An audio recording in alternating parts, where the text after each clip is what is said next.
तो फिल्म की शुरुआत में हमें फ्यूचर यानी आने वाला वक्त दिखाया जाता है, वो भी काफी सालों आगे, जहाँ एक कंपनी जिसका नाम मेड्यूसा है वो इंसानों के डीएनए को बदलकर सुपर सोल्जर बनाती है, जो कि बहुत ही ताकतवर होती है, जिन्हें म्यूटेंट कहा गया है। मगर वो ये सारा काम इलीगल यानी गैर कानूनी तरीके से कर रहे हैं, साथ ही सबसे छुपकर खुफिया तरीके से। तो इसीलिए एक एजेंट यहाँ इनकी कंपनी में आती है जानकारी लेने के लिए, जिस बारे में इस कंपनी को पता चल जाता है। इसीलिए वो उसे भी पकड़कर उस पर एक्सपेरिमेंट कर देती है और उसका भी डीएनए बदल दिया जाता है, जिसके बाद वो लोग उसकी याददाश्त को मिटाने लगते हैं। मगर इतने ही देर में उस एजेंट के बाकी एजेंट साथी भी आ जाते हैं, जो वहाँ गोलीबारी करके सभी वर्कर्स को मार देते हैं और अपनी एजेंट को बचा लेते हैं। यहाँ हमें इस एजेंट का नाम पता चलता है, इसका नाम चिंग है। जिसके बाद इन एजेंट्स का टीम लीडर कंपनी का सारा डेटा एक छोटी सी डिवाइस में कॉपी कर लेता है, जिसके बाद वो लोग वहाँ से जाने लगते हैं। मगर तभी अचानक कुछ टेंटिकल्स नीचे आकर उनके एक आदमी पर हमला कर देते हैं, जिसके बाद उनके सामने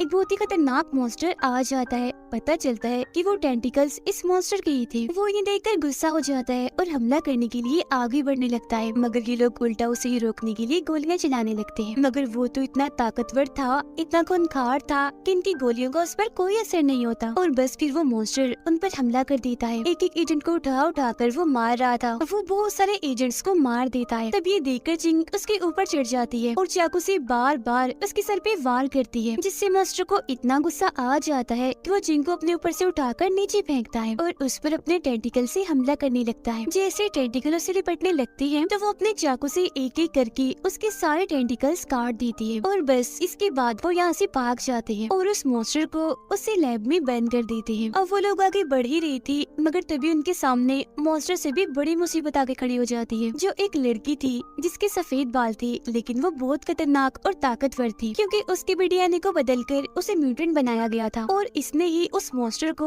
इन लोगों के पीछे लगाया हुआ था, क्योंकि वो इतनी देर से उन्हें कंट्रोल रूम से देख रही थी। और वो इन सब के पास आकर इन्हें हिप्नोटाइज कर देती है, यानी उन्हें अपने वश में कर लेती है। लेकिन अब क्योंकि चिंग भी म्यूटेंट थी, इसीलिए वो बहुत जल्द उसकी हिप्नोटाइज की असर से बाहर आ जाती है और फिर अपने साथियों पर से भी हिप्नोटाइज का असर हटाती है। तब होश में आते उनका टीम लीडर उस लड़की पर हमला कर देता है, मगर वो उल्टा उसे उठाकर दूर फेंक देती है। फिर वो दोबारा से उस पर टांग से हमला करती है और बार बार पटक कर इधर से उधर मारने लगती है। कुछ देर लड़ाई करने के बाद उन्हें पता चल जाता है कि हम इससे नहीं जीत सकते, ये बहुत ही ताकतवर है। इसलिए टीम लीडर चिंग को वो छोटी सी डिवाइस देता है और यहाँ से भागने का कहता है और एक बार फिर उस लड़की से भिड़ जाता है, जहाँ इन दोनों की काफी लड़ाई होती है, मगर एक बार फिर वो उसे बड़ी आसानी से रोककर दूर फेंक देती है। जिसके बाद अब चिंग भी उस पर हमला कर देती है। दोनों के हाथों से ही काफी देर तक लड़ाई चलती रहती है, मगर इसमें वो लड़की चिंग पर भारी पड़ रही थी। वो चिंग का गला पकड़कर उसे दूर फेंक देती है, जिससे वो सामान पे जगह गिरती है। इसके अलावा भी वो उसे बहुत मारती है और मार मार कर उसका बुरा हाल कर देती है। वो उसके बाल पकड़कर उसे घसीटने लगती है और उठाकर दूर फेंक देती है, मगर तभी चिंग के डीएनए अचानक से बदलने लगते हैं। मगर इसके बाद क्या होता है ये हमें दिखाया नहीं जाता। फौरन एक बाद हम मेड्यूसा कंपनी के हेड मैनेजर को देखते हैं। वो कंपनी की ऑफिस में आता है, जहाँ एजेंट्स के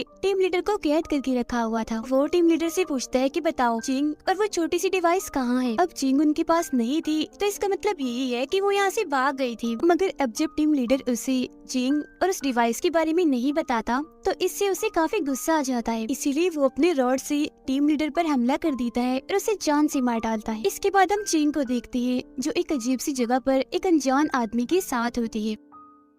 चिंग को जैसे होश आती है तो वो लड़का उसके पास आने लगता है उसे अपने बारे में बताने के लिए, मगर चिंग को इतना गुस्सा आ जाता है कि वो मुक्का मार कर उसे दूर फेंक देती है और मौका देकर वहाँ से बाहर भाग जाती है। तो वो लड़का भी उसके पीछे पीछे जाता है। बाहर आने के बाद चिंग अपने आसपास हर चीज को ऐसे देख रही थी जैसे वो ये सब कुछ पहली बार देख रही हो, जिसका मतलब था कि उसकी याददाश्त जा चुकी है, मतलब कि कंपनी उसकी याददाश्त को मिटाने में कामयाब रही। इसीलिए सब कुछ देखकर वो काफी परेशान सी लग रही थी। मगर तभी वो लड़का उसके पास आकर उसे नॉर्मल करने की समझाने की कोशिश करता है, मगर वो तो उसका गला ही पकड़ लेती है और फिर तभी अचानक वहाँ आसपास सब कुछ रुक जाता है, जो देखकर वो समझ जाती है कि मेरे पास वक्त को रोकने की ताकत है, जिसकी मदद से वो वहाँ पर होने वाले एक एक्सीडेंट को रोक देती है और एक वर्कर की जान बचा लेती है। मगर उसकी अपनी ताकत को इस्तेमाल करने की वजह से कंपनी को उसकी लोकेशन पता चल जाती है, मतलब कि इस वक्त वो कहाँ है। इसीलिए अगले ही पल कंपनी के बहुत सारे लोग वहाँ पर आ जाते हैं, जिनसे एक के बाद साथ एक करके चिंग लड़ती है और अपनी ताकत का खूब इस्तेमाल करके उन्हें मारती जा रही थी। लड़ाई के दौरान जब वो उन सबको मार रही थी तो उसे यहाँ अपनी दो और ताकतों के बारे में पता चलता है। एक तो थी टेलीपोर्टेशन और दूसरी थी सुपर स्ट्रेंथ। टेलीपोर्टेशन मतलब कि एक जगह से गायब होकर वो दूसरी जगह पर जा सकती थी, और सुपर स्ट्रेंथ मतलब कि वो इतनी पावरफुल है, इतनी ताकतवर है कि उसके आगे कोई नहीं टिक सकता। तो इसीलिए यहाँ भी वो अपनी दोनों ताकतों का खूब इस्तेमाल करती है। वो उन पर हमला करती है, गायब हो जाती है, दोबारा से हमला करती है, फिर से गायब हो जाती है। जब एक के बाद एक आदमी उस पर हमला करने के लिए आता है तो वो हाथों के जरिए उनसे लड़ती है और उन्हें खूब मारती है। मगर जब बहुत सारे लोग एक साथ हमला करने के लिए आते हैं तो पहले वो उन पर हमला करती है और गायब होकर दोबारा हमला करती है। फिर जब वो सबको मार देती है तो वो लड़का उसके पास आता है और उसे अपने साथ चलने को कहता है, मगर चिंग उसके साथ जाने से मना कर देती है। जो सुनकर वो लड़का उसे अपनी आईडी दिखाता है और बताता है कि मैं एक पुलिस ऑफिसर हूँ, इसीलिए अब तुम मेरी बात नहीं टाल सकती। अब कंपनी के हेड मैनेजर को जब ये बात पता चलती है कि मेरे लोग चिंग को पकड़ने में नाकामयाब रहे और सारे के सारे ही उसे लड़ाई के दौरान मारे गए, तो उसे बहुत गुस्सा आता है। जिसकी फौरनी बाद उसके पास एंजेला नाम की एक लड़की आती है जो दरअसल कंपनी की दूसरी मैनेजर थी, मतलब कि वो हेड मैनेजर के मुकाबले की थी। तो यहाँ आकर वो हेड मैनेजर के उन साथियों की मजाक उड़ाने लगती है कि वो तो सारे फेलियर निकले, हार गए, तो ये काम तुम्हारे बस का नहीं है, अब से ये काम मैं करूंगी, मैं ही चिंग को पकड़ूंगी कैसे भी करके। जिसके बाद हम चिंग और उसके साथ उस पुलिस ऑफिसर को देखते हैं जिनकी अब दोस्ती हो गई थी, इसीलिए वो चिंग को उसकी याददाश्त वापस दिलाने में उसकी मदद कर रहा होता है। वो अपने पुलिस स्टेशन के सिस्टम से पता लगवाता है कि पिछले काफी दिनों से चिंग कहाँ पर थी, मतलब कि उसको मिलने से पहले, जहाँ उन्हें पता चलता है कि वो एक विजिटर ग्रुप का हिस्सा थी जहाँ पर उसके साथ और भी बहुत सारी लड़कियाँ थी और यहाँ वो घूमने आए हुए थे। मगर फिर चिंग बाद में यहाँ एजेंट का काम करने लगी। अब तभी चिंग को अपने जेब में वो एक छोटी सी डिवाइस मिलती है जो कि टीम लीडर ने उसे दी थी, जिसमें उस कंपनी का सारा डेटा होता है। अभी वो लोग उसे चेक करने की सोच ही रही थी कि तभी एक बहुत बड़ा सा पिलर उनके घर में घुस जाता है, जिसके फौरनी बाद उनके कमरे का दरवाजा एक धमाके से टूट जाता है। तब वहाँ एक लड़की आती है जो कि चिंग के उसी विजिटर ग्रुप की थी, मगर अब वो भी एक सुपर सोल्जर बन गई थी, जिसे कंपनी एक डिवाइस की मदद से कंट्रोल कर रही थी जो कि उसकी गर्दन में लगी हुई थी। अब आते ही वो चिंग पर एकदम से हमला कर देती है। जहाँ चिंग भी आराम से नहीं बैठती, वो भी उस पर भारी हमला करने लगती है। दोनों एक दूसरे को खूब मार रही होती है। जिसके बाद जैसे दोनों एक दूसरे से दूर होती है तो दोबारा से भागकर आती है और फिर से लड़ने लगती है। कभी वो एक दूसरे को हाथों से मार रही थी तो कभी टांगों से। वो लड़की खुद को कमजोर पड़ता हुआ देखकर यहाँ से बाहर चली जाती है। हर फ्लोर से गुजरते हुए चिंग पत्थरों में दबती जा रही थी, इसीलिए सबसे नीचे आके वो काफी जख्मी हो जाती है, इतनी जख्मी कि वो बस मरने ही वाली थी। मगर फिर शुरुआत की तरह उसका डीएनए दोबारा से बदलने लगता है, जिससे उसकी ताकतें काफी हद तक बढ़ जाती है, जिससे अब वो बिल्कुल ठीक हो जाती है। जैसे ही वो उठती है तो उसकी ताकत से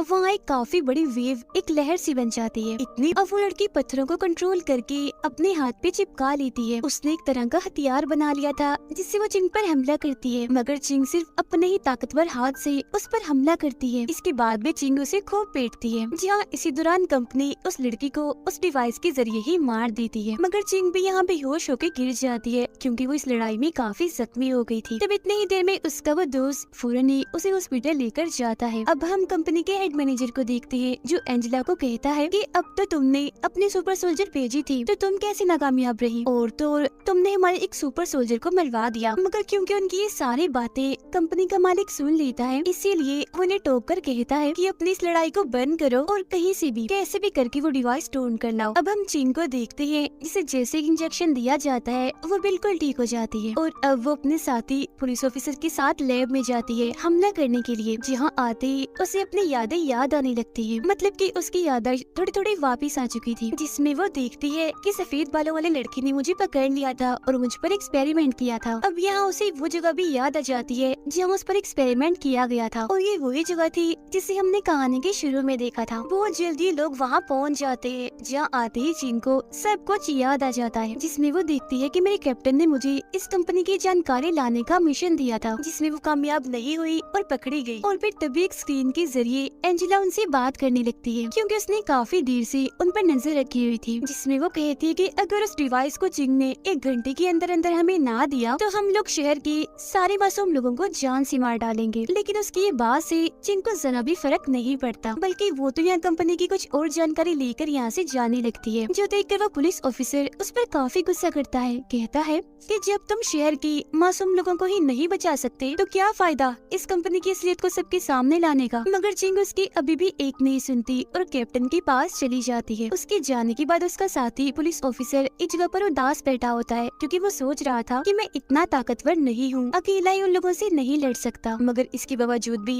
वो लड़ाई की हमले की तैयारी करता है। उधर चिंग अपने कैप्टन के पास पहुँच जाती है। उसे वो डिवाइस और कंपनी की जानकारी देते हुए कहती है कि पुलिस ऑफिसर की मेरे साथी की मदद करो, जिस पर वो साफ साफ मना कर देता है। कहता है कि नहीं, मैं ऐसा कुछ नहीं कर सकता, ये हमारा काम नहीं है। ये कहकर वो यहाँ से जाने लगता है। उसकी ऐसी खुदगर्जी वाली बातें सुनकर चिंग काफी हैरान रह जाती है और कहती है कि फिर तो मैंने बहुत बड़ी गलती की तुम्हें डिवाइस और जानकारी देकर। जिसके बाद हम देखते हैं उसी पुलिस ऑफिसर को जो कंपनी के लोगों के सामने पहुँच जाता है। हालांकि वो जानता था कि मैं इस लड़ाई में नहीं जीत पाऊंगा, मगर इसके बावजूद भी वो सब मासूमों की जान बचाने के लिए वहाँ पहुँच जाता है। एक तरफ वो अकेला था और दूसरी तरफ कंपनी के इतने सारे लोग। लेकिन अब इससे पहले उनकी लड़ाई शुरू होती वहाँ पर चिंग आ जाती है और वो अपने पुलिस ऑफिसर साथी को कहती है कि मुझे माफ करना, मैंने तुम्हारी बात नहीं मानी, मगर अब मैं तुम्हें अच्छाई की ये लड़ाई अकेले ही लड़ने नहीं दूंगी, मैं भी तुम्हारे साथ हूँ।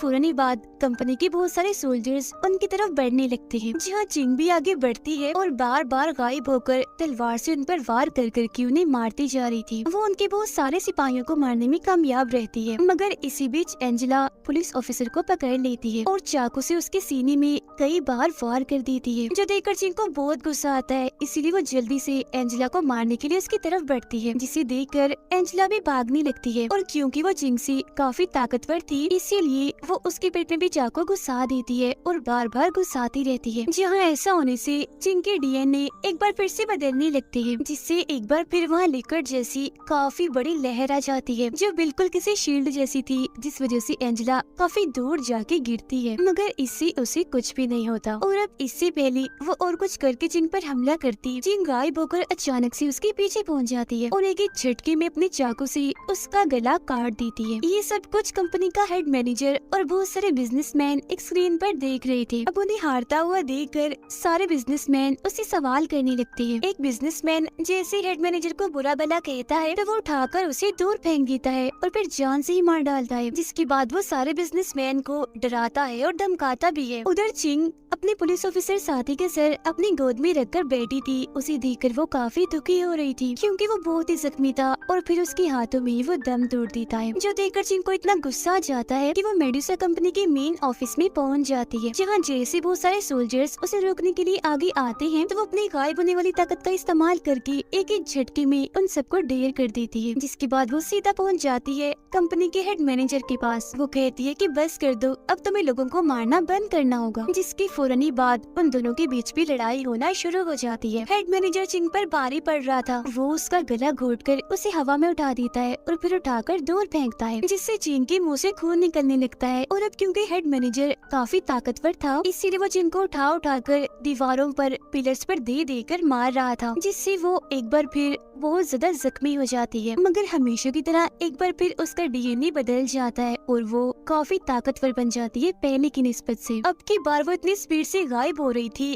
कि हेड मैनेजर उसे देख भी नहीं पा रहा था और काफी कंफ्यूज लग रहा था, मतलब कि उसे कुछ भी समझ नहीं आ रही थी कि अब मैं क्या करूं। और फिर अचानक से चिंग उसके बहुत पास आकर उसे धक्का मार के दूर फेंकती है, मगर अभी भी वो हार नहीं मान रहा होता और दोबारा से उठता है। कांच के बहुत सारे टुकड़ों को अपने कंट्रोल में करके हमला करने के लिए वो चिंग की तरफ भेजता है, मगर वो दोबारा से गायब होकर उसके सर के ऊपर आती है और चाकू से एक जोरदार वार करके उसका खेल वहीं पर खत्म कर देती है। सब कुछ खत्म करने के बाद चिंग अपने उस साथी पुलिस ऑफिसर के घर जाकर उसे याद कर रही होती है, जहाँ पर तभी अचानक से वो उसके सामने आ जाता है, जिससे हमें पता चलता है कि वो अभी भी जिंदा इसीलिए है क्योंकि वो कोई इंसान नहीं बल्कि म्यूटेंट है, यानी कि उसके भी डीएनए को बदल दिया गया है। दोनों एक दूसरे को प्यार से देखते हैं और बहुत खुश थे। उनकी इसी खुशी के साथ ही ये कहानी इधर ही खत्म हो जाती है।